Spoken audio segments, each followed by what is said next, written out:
Urgent! Dirty birds! Fan. Look at what just happened. Nobody saw this coming, huh? But first, make sure to subscribe to the channel because we bring you daily videos with the latest Dirty Birds news, and don't forget to turn on notifications. So, you don't miss anything. Falcons insider doesn't see a Kirk Cousins trade happening. The Falcons offseason isn't about the new Michael Penix Jr. era beginning. It's not about free agency or even the NFL draft, which might finally net an impactful pass rusher. It's all about a Kirk Cousins trade. Can Atlanta convince a desperate team to take on a portion of Cousins' salary to facilitate a trade? Would an interested club part ways with more draft capital if Atlanta were willing to eat a majority of the salary? Well, D. Orlando Ledbetter doesn't see either of those happening. The Atlanta beat writer and Falcons insider recently appeared on Cleveland's 92. 3. The Fan and Dove into the scenarios, basically quashing any hope that a Kirk Cousins trade to the Browns could come to fruition. The Browns' only interest in Cousins is if it's a similar situation to Russell Wilson last year, who was released by the Broncos and signed essentially a league minimum deal with the Steelers. On the flip side, the Falcons have already paid Cousins, so the only way they'd eat some of the salary and move Cousins is if Cleveland were willing to part ways with more valuable draft capital, which seems unlikely in D-Led's eyes. So, is there any scenario where a Kirk Cousins trade happens? There is one, according to the Falcons reporter. Only thing I can come up with is Kirk Cousins comes back to the Falcons and renegotiates the contract and gives back money. And how many times has that happened? 0, Ledbetter said.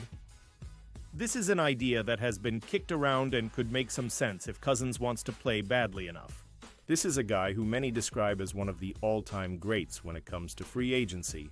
The veteran has held organizations' feet to the fire every opportunity he's had, and his bank account has reaped the benefits.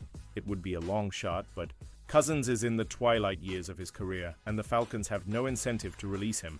This isn't a common situation. Cousins will be 37 years old in August and 38 years old when the 2026 season rolls around. Is he really willing to watch what could be the final years of his career waste away on the bench in Atlanta just so he can collect a check? It's a risk I'd be willing to take if I was Terry Fontenot and Raheem Morris. The only issue? Ledbetter noted that the league and/or its players' association would step in. That's the only way I can come up with, and we were talking with people down at the owners' meetings like, yeah, that might even be a violation of the CBA, D-Led continued. Cousins says, okay, here, take back $40 million. My salary cap is now this. We voided that contract. We got a new contract for one. Now trade me. There. Will be all kinds of union lawyers fighting for that kind of groundbreaking situation. Here are a couple of scenarios where I could see a Kirk Cousins trade coming together. The Browns are desperate enough to up the trade compensation, so the Falcons eat most, if not all, of Cousins' salary. The Falcons are so desperate to get Cousins out of Atlanta that they're willing to take on a portion of Cousins' salary for a minimum return in a trade. Cousins is desperate enough to play that he's willing, and it's legal, to renegotiate his contract to facilitate a trade to Cleveland. Pausing. This news just to say that if you want YouTube to keep recommending the latest Dirty Birds news to you, it's very important that you leave a like on this video. Thanks. Now let's get back to the news. Grading ESPN's Jets Falcons. Kyle Pitts trade proposal. Who won this fake trade? The NFL draft is right around the corner, which means we could see some big trades soon. Trading attention around the Atlanta Falcons is pointed at Kirk Cousins, but more moves could be made. ESPN's Bill Barnwell cooked up some fake NFL draft trades, including one that sends Kyle Pitts to the New York Jets. Who won this fake deal, and is it one they should pull off? The trade sends the 7th overall pick, and a 2026 third-rounder to the Atlanta Falcons for Pitts, and the 15th overall pick. The Jets would slot Pitts in as their starting tight end after losing Tyler Conklin in free agency. They would also have a chance to improve their team in the middle of the first round, only taking an 8-pick penalty. For the Falcons, they would be losing one of Michael Penix's targets, but trading up to a place where they could improve their defense. Is that worth it to give up on the former 4th overall pick? Let's find out in these fake trade grades. This is a middling move for the Jets, There is no doubt that the Jets are in desperate need of talent. Behind Garrett Wilson, Breece Hall, and Sauce Gardner, they do not have elite talent to build around. Pitts had that promise when he came into the league in 2021, but he has not lived up to that in his NFL career. The thought process is right for the Jets: get solid offensive players around Justin Fields and eventually a rookie. But Pitts is not the right guy.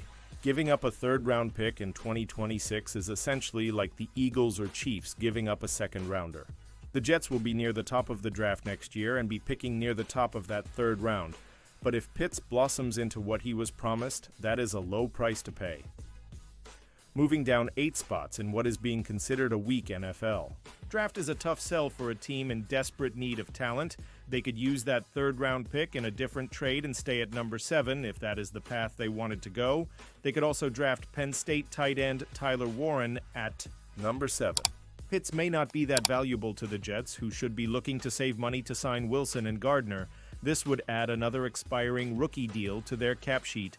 Legendary WR announces his retirement from NFL loan of the NFL's greatest wide receivers of the last decade plus is ready to go fishing. Former Atlanta Falcons star Julio Jones announced on Friday that he is officially retiring from the NFL. Jones made the announcement in a video post to the social media app Squad and called his career an amazing ride. You can watch the full video from Jones below. Jones, 36, was one of the true legends of his era. A 7-time Pro Bowler and 5-time All-Pro selection, he posted 6 straight seasons of 1,000 yards, receiving or more for the Falcons from 2014 one time. Jones also led the NFL in receiving yards in 2015 with 1,171, the third most all-time for a single season, and again in 2018 with 1,677. The former Alabama star Jones, who was the number 6 overall pick in the 2011 NFL Draft, was renowned for his complete skill set as a receiver, possessing elite physical prowess, route running, and catching ability. He helped Atlanta make it to Super Bowl LI in the 2016 season and was at one point the highest-paid wideout in the NFL. Jones was eventually traded by the Falcons to the Tennessee Titans ahead of the 2021 campaign in a cost-cutting move, but he never reached even 500 yards in a single season again, including his subsequent one-off stints with the Tampa Bay Buccaneers and the Philadelphia Eagles. After suffering a concussion late in the 2023 season with the Eagles, Jones went unsigned for the entire 2024 NFL campaign. But with 13 seasons and nearly $150 million in estimated career earnings, Jones is now ready to call it quits and will likely be a first-ballot Hall of Famer once the time comes.